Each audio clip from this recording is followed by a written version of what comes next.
Hey, what up, y'all? Welcome back to the channel. Today we are testing and reviewing the P58 guitar wireless system by Xvive, or at least that's how I think you say it. It uses the 5.8 gigahertz wireless frequency band. If you know what that is and how that works, that's what it is. So I'll give you a rundown on what it does and see if it's worth it to you as a church volunteer or maybe even a gigging musician as well.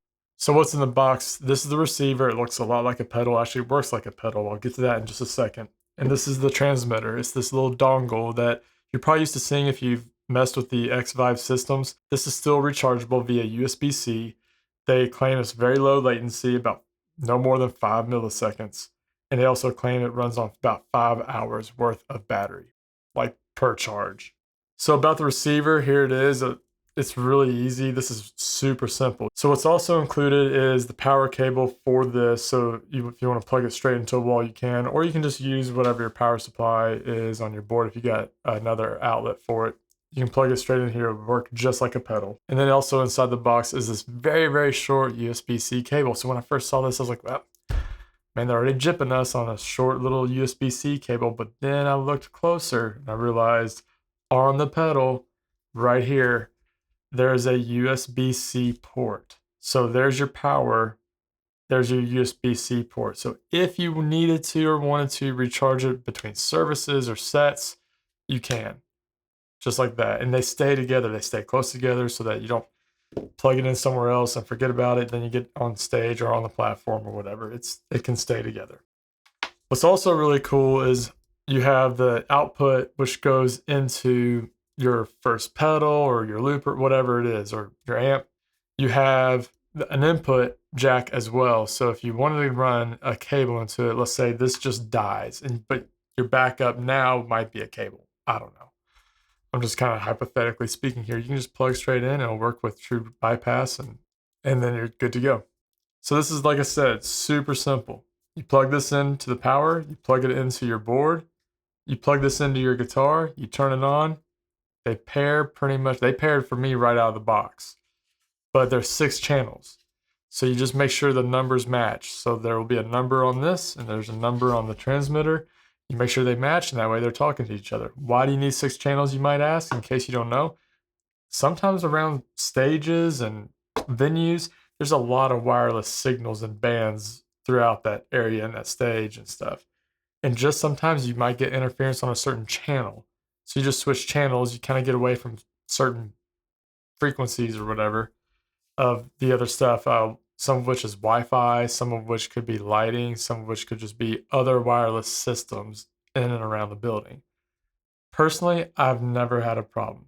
The other big names that are out there doing this is Sennheiser and Shure. They've pretty much mastered this. And if anything is going to be new or profound, they're going to change something about like what it looks like or maybe how it operates. But the guts of it and the internals of it, those things are tried and true. They're just using the same type of system. A 5.8 gigahertz band, pretty straightforward, plug in and play and pair and you're good to go. Pretty straightforward, plug, pair, play, you're good to go. So like I said, there's no menus, no settings, no messing around. Just plug this in, 5 hours worth of charge, 5 milliseconds max of latency, and they say about 70 feet worth of range. But I stay relatively close. However, I am kind of getting tired of tripping over my guitar cable. I've actually, no joke, almost fallen one time. Other than that, it kind of gets wrapped around my foot every now and then. No big deal. You're used to it. You're a guitar player. All right, so here we go. I'm going to plug the receiver in first.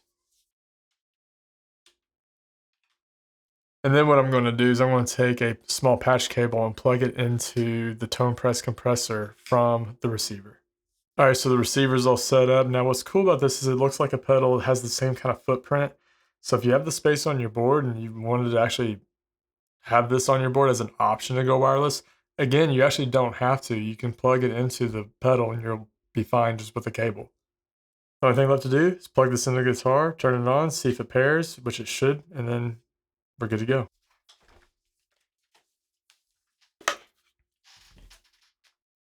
All right, so the first thing I'm going to do is turn it on. Yep, so it's on. We are on channel 1.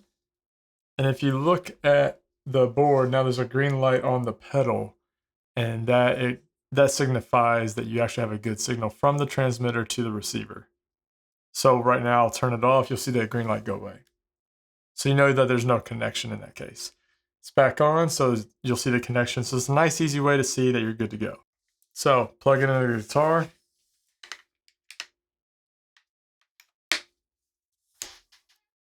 The first thing I'm going to do is tune it and make sure I even have signal from the guitar to the pedal.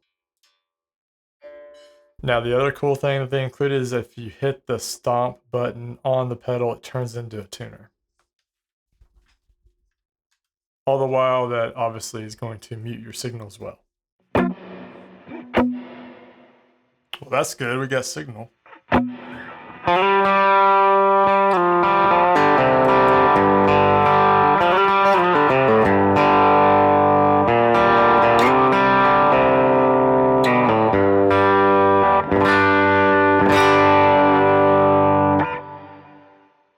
Sounds really good.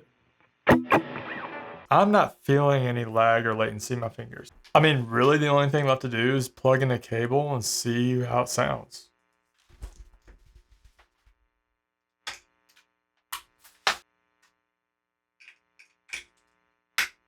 All right, so I've plugged straight into the tone press, which goes into the rig. That way I've completely bypassed the wireless system. See if there's any difference here.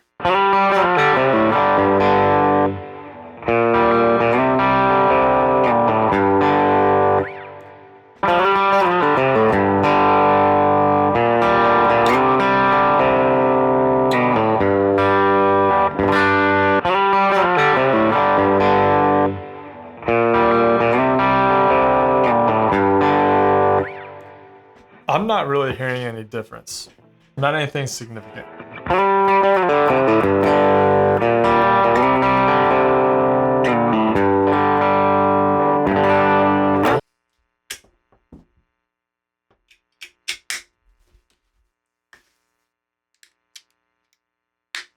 And there's a channel button on the middle, right above that stomp button, on the pedal. So there's a tiny little button there, and that says channel/scan.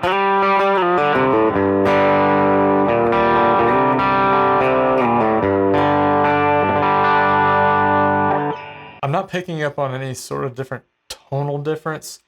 Maybe ever so slightly a little more crispiness in the upper mids.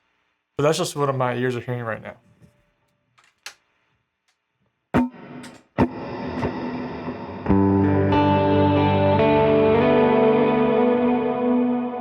But yeah, honestly, I hear no real tonal differences or any sort of loss of tone or even any latency. I'm not really feeling it or hearing it or seeing it. So honestly, I think it makes it great if you kind of want just that little bit of freedom, not to feel so tethered to at least your board or your rig. And it feels responsive and very natural.